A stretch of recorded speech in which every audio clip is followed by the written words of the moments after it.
حضرت انس رضی اللہ تعالی عنہ سے روایت ہے، رسول اللہ صلی اللہ علیہ وسلم نے فرمایا کہ اللہ جل جلالہ فرمائے گا کہ اس شخص کو بھی آگ سے نکالو جس نے ایک دن بھی میرا ذکر کیا ہو یا کسی مقام پر مجھ سے ڈرا ہو۔ اللہ تعالیٰ نے حضرت انسان کو دو چیزوں سے بنایا، نمبر ایک جسم، نمبر دو روح۔ فرق اتنا ہے کہ جسم مکان کی حیثیت رکھتا ہے اور روح مکین کی، اور جسم خاکی ہے تو روح افلاکی ہے۔ دونوں ہی امانت الہی ہیں، اس لیے دونوں کی صحت و حفاظت مطلوب ہے، جس کا تقاضا یہ ہے کہ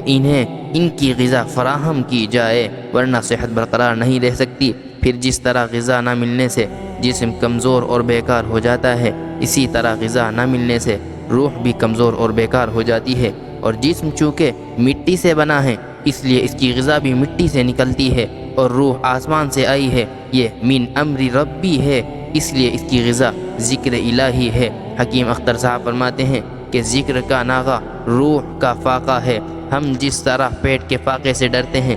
اس سے کہیں زیادہ روح کے فاقے سے ڈرنا چاہیے، اس لیے کہ جب روح نہ رہے گی تو روٹی کیسے کھا سکیں گے۔ اللہ اللہ اللہ ہے تو یارو جان ہے، ورنہ یارو جان بھی بے جان ہے۔ اس لیے ذکر بکثرت کریں، اگر ذکر میں مزہ آئے تو غذا سمجھ کر کریں، اور مزہ نہ آئے تو دوا سمجھ کر کریں، ترک نہ کریں۔ اللہ تعالیٰ فرماتے ہیں یا ایھا الذین آمنوا اذکروا اللہ ذکرا کثیرا، اے ایمان والو اللہ کا ذکر بہت کثرت سے کیا کرو، ورنہ میدان محشر میں حسرت ہوگی۔ چنانچہ شیخ الاسلام حضرت مولانا مدنی رحمۃ اللہ علیہ فرماتے ہیں کہ قرآن پاک میں قیامت کا ایک نام یوم الحسرہ ذکر کیا گیا ہے، جیسا کہ اللہ تعالیٰ نے فرمایا وَأَنذِرْهُمْ يَوْمَ الْحَسْرَةِ، اے پیارے نبی آپ ان کو ڈرائیے حسرت کے دن یعنی قیامت سے۔ اب کافر، مشرک اور منافق کے لیے تو قیامت کا حسرت والا دن ہونا سمجھ میں آتا ہے، مومن کے لیے حسرت کیسے ہے؟ تو اس کی وجہ یہ ہے کہ جب حق تعالیٰ اپنے ذکر و طاعت پر اجر عظیم عطا فرمائیں گے، تب ذاکر و عامل حسرت کریں گے کہ کاش میں ذکر قلیل اور عمل قلیل پر اکتفا نہ کرتا، کیونکہ روایت میں ہے کہ بالفرض ایک مومن ولادت سے لے کر وفات تک بھی اگر اللہ کے ذکر و طاعت میں لگا رہے، تب بھی وہ قیامت کے دن اجر عظیم کو دیکھ کر اپنے عمل کو قلیل سمجھے گا اور تمنا کرے گا کہ کاش پھر ایک موقع مل جاتا تو مزید ذکر و طاعت کا اہتمام کرتا۔ غرض ذکر الہی کی بڑی اہمیت ہے، چنانچہ حدیث پاک میں آیا ہے کہ قیامت کے دن اللہ تعالی جہنم پر متعین فرشتوں سے فرمائیں گے فرشتوں اخرجوا من النار من ذکرنی یوما، جس نے ایک دن بھی مجھے یاد کیا ہو، میرا ذکر کیا ہو یا کسی بھی مقام پر مجھ سے ڈرا ہو، اسے دوزخ سے نکالو۔ یہاں یاد رہے کہ اس جگہ وہ مومن مخلص مراد ہے جو مرتے وقت ایمان پر قائم ہو لیکن گناہوں کی وجہ سے دوزخ میں ڈال دیا گیا ہو۔ ملا علی قاری فرماتے ہیں ای بشرط کونہ مؤمنا مخلصا، صاحبو جب ذکر قلیل کی اتنی عظیم فضیلت ہے تو ذکر کثیر کی کتنی فضیلت ہوگی۔ ذکر قلیل کی عظیم فضیلت پر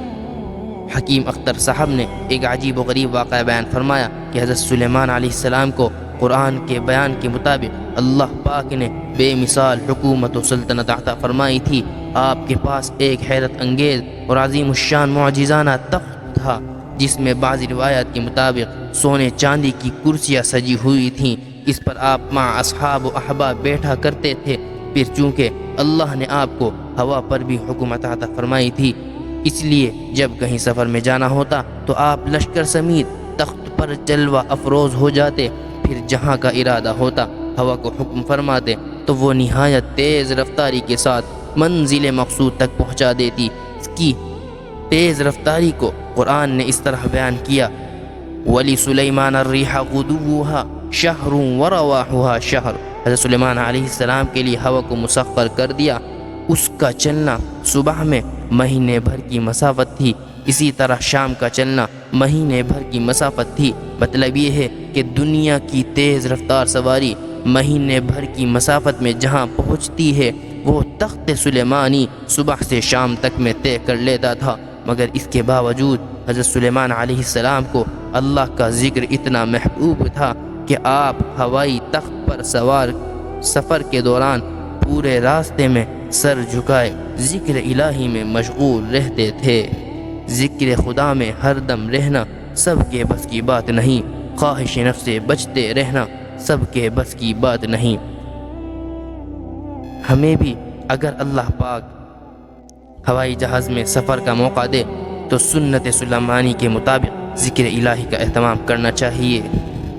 تاکہ فضا بھی ہمارے ذکر کی قیامت کے دن گواہی دے۔ الغرض حضرت سلیمان علیہ السلام ہوائی تخت کے سفر میں ہمیشہ ذکر الہی میں منہمک رہتے تھے، اس سے کبھی غفلت نہ ہوتی تھی۔ ایک مرتبہ آپ اپنے احباب و اصحاب کے ساتھ ہوائی تخت پر کہیں تشریف لے جا رہے تھے تو آپ کی جلالت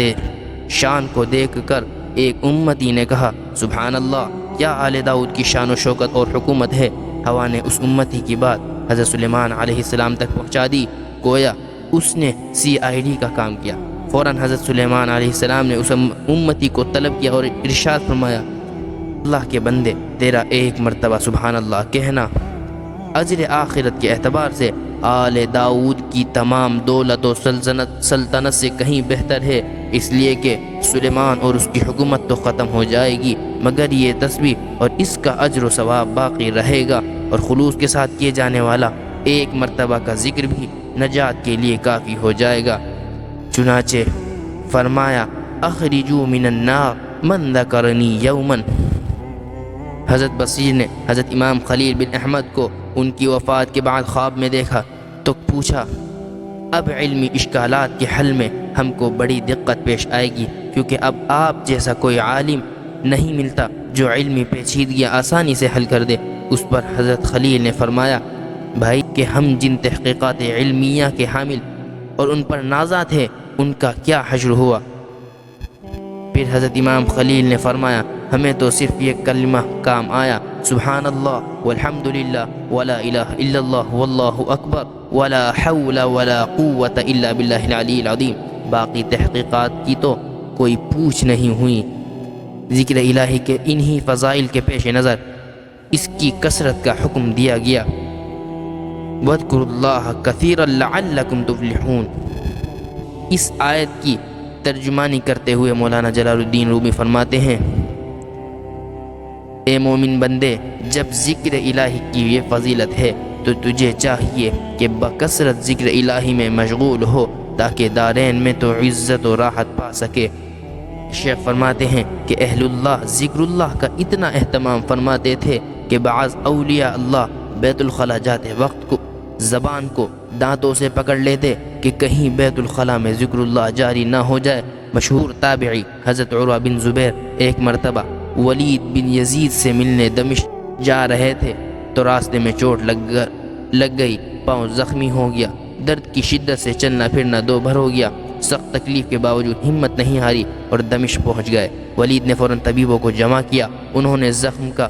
بغور جائزہ لینے کے بعد پاؤں کاٹنے کی رائے پر اتفاق کیا۔ حضرت عروہ کو جب اطلاع کی گئی تو انہوں نے منظور کر لیا، مگر پاؤں کاٹنے سے پہلے بے ہوشی کے لیے نشہ آور دوا کے استعمال سے یہ کہہ کر صاف انکار کر دیا کہ میں کوئی لمحہ اللہ کی یاد سے غفلت میں نہیں گزار سکتا۔ حکیم اختر صاحب فرماتے ہیں، میرا ذوق یہ ہے کہ جس نے اخلاص کے ساتھ ایک بار بھی اللہ کا نام لیا، اسے یاد کیا، اللہ اسے جہنم میں نہیں ڈالے گا، اور جس کی آنکھ سے ایک بار بھی اللہ کی خشیت اور محبت سے آنسو نکلا، اس کا خاتمہ برا نہ ہوگا۔ پھر یہ اسی خوف الہی کا نتیجہ ہے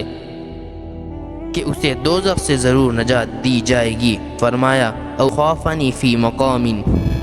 مطلب یہ ہے کہ اس کی دنیاوی زندگی میں کوئی ایسا موقع آیا ہو کہ جب وہ کسی گناہ میں مبتلا ہونے سے محض میرے خوف کی وجہ سے باز رہا ہو تو وہ نجات دیا جائے گا۔ اس سے خوف الہی کی زبردست فضیلت ثابت ہوئی۔ صاحبو، اللہ تعالیٰ کی جلالت و عظمت کا حق یہ ہے کہ اس کی ناراضگی سے انسان ڈرتا رہے، اور اللہ کا خوف اور خشیت دل میں پیدا کرنے کے لیے اس کی قدرت و عظمت کا خیال دل میں جمایا جائے۔ نیز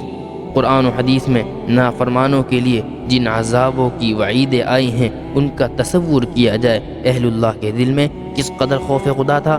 اس کا اندازہ اس سے لگایا جا سکتا ہے کہ شیخ سعدی نے گلستہ میں لکھا ہے کہ ایک سال حضرت شیخ عبدالقادر جیلانی حج کے لیے گئے تو لوگوں نے دیکھا کہ حرم کعبہ میں کنکریوں پر پیشانی رکھ کر دعا میں کہہ رہے تھے، اے اللہ مجھے بخش دے، اور اگر میں سزا کا مستحق ہوں تو قیامت میں مجھے اندھا اٹھانا تاکہ نیکوں کے روبرو شرمسار نہ ہونا پڑے۔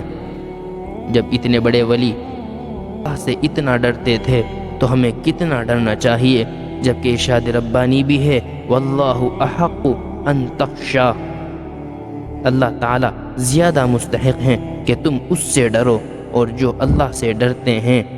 ان کے متعلق قرآن پاک میں فرمایا گیا وَأَمَّا مَنْ خَافَ مَقَامَ رَبِّهِ وَنَهَى النَّفْسَ عَنِ الْهَوَى فَإِنَّ الْجَنَّةَ هِيَ الْمَأْوَى، یعنی جو شخص دنیا میں اپنے رب کے سامنے کھڑا ہونے سے حقیقی معنی میں ڈرا ہوگا اور نفس کو حرام خواہش سے روکا ہوگا تو جنت اس کا اصلی ٹھکانہ ہوگا، اور گناہ سے وہی بچے گا جس کے دل میں اللہ کا خوف ہوگا، اور خوف الہی اجتناب معاصی کا ذریعہ ہے۔ اب جس میں زیادہ اللہ کا خوف ہوگا وہ اتنا ہی گناہ سے بچے گا۔ جو بندہ اپنے گناہوں پر شرمندہ ہو کر اپنے رب کے سامنے روتا ہے اسے مصیبتوں میں سب کے سامنے رونا نہیں پڑتا۔ کسی نے فرمایا تھا کہ اللہ سے ڈرنے والوں کو دنیا میں ایک صلہ یہ بھی ملتا ہے کہ دنیا کی ہر چیز ان سے ڈرتی ہے، اور جو اللہ سے نہ ڈرے اسے دنیا میں یہ سزا ملتی ہے کہ دنیا کی ہر چیز اسے ڈراتی ہے۔ صحابہ کی زندگیاں معیار ہیں، انہیں ان کے اساتذہ کامل حضور صلی اللہ علیہ وسلم نے اللہ سے ڈرنے کا سلیقہ سکھا دیا، تو دنیا نے دیکھا اور تاریخ نے نوٹ کیا کہ جنگل کے درندے ان سے ڈرتے تھے، روم کا قیصر اور ایران کا کسریٰ ان کے قدموں کی چاپ سے کانپتا تھا۔ ساتھیو، جب بات یہی ہے تو ہمیں چاہیے کہ ذکر الہی میں اپنی زندگی کھپا دیں، اللہ کی عبادت کر کے اپنے بدن کو تھکا دیں، اور پھر جب اللہ کی نظر عنایت ہم پر پڑے تو حل من مزید کہتے ہوئے اپنے قدم کو آگے بڑھا دیں۔ بہرحال حدیث بالا میں ذکر الہی اور خوف خداوندی پر یہ انعام بیان فرمایا کہ ہم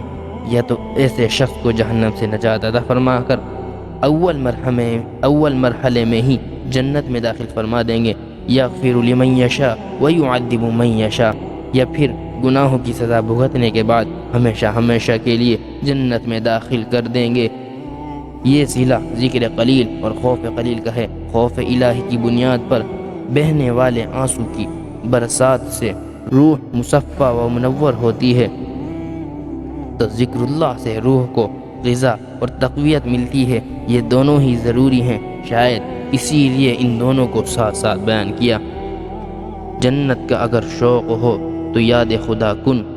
دوزخ کا اگر خوف ہو تو خوف خدا کن۔ اللہ پاک ہم سب کو اپنے ذکر سے مناسبت اور اپنی خشیت نصیب فرمائے، آمین۔ وآخر دعوانا ان الحمد للہ رب العالمین۔